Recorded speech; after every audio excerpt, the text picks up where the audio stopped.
60 লক্ষ হোটেলের নামের পাশে বিবেচনাধীন 65 লক্ষ লোকের নাম নেই।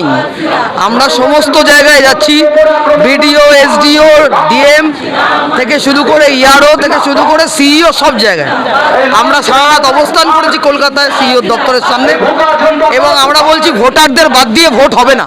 শুনুন, কেরালা পারলো, তামিলনাড়ু পারলো, পশ্চিমবাংলা পারলো না বিধানসভায় একটা এসআইআর বিরোধী প্রস্তাব নিতে। এই মুখ্যমন্ত্রীকে ধিক, কিছু বলার নেই। লড়াই করাটা বামপন্থীদের থেকেই, বামপন্থীরা লড়াইয়ে একটা ইতিহাস তৈরি করেছে গোটা দেশে, গোটা রাজ্যে, গোটা পৃথিবীতে। দেখুন, রাজ্যপালের পদত্যাগ, এসব বিজেপির অনেকগুলো এভিল এজেন্ডা রয়েছে এবং তার সঙ্গে তৃণমূল যুক্ত আছে। দেখুন, সজল ঘোষ কি বললো তার উপর কিছু নির্ভর করে না। সজল ঘোষকে পশ্চিমবাংলার মানুষ চেনে, ও রাজনৈতিক ক্রেডিবিলিটি সম্বন্ধে মানুষ জানে। ফলে সজল ঘোষের থেকে বামপন্থীরা শিখবে না, জ্ঞান নেব না আমরা।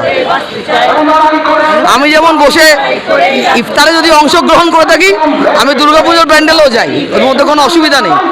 আমরা চাই পশ্চিমবাংলায় দুর্গাপুজো, কালী পুজো, ঈদ সব ভালোভাবে, ছট পুজো সমস্ত শান্তিপূর্ণভাবে পালিত। যে মানুষ যে ধর্মে থাকতে চান সেই ধর্মে থাকুন। বিজেপি পশ্চিমবাংলার মানুষের ভোটাধিকার কেড়ে নিচ্ছে এবং পশ্চিমবাংলার মানুষের বিরোধী পার্টি। বিজেপি একটা ভারতীয় জঞ্জাল পার্টি, ওরা বাংলার বিরোধী, বাংলার বিরোধী, বাংলার মানুষের বিরোধী ওরা।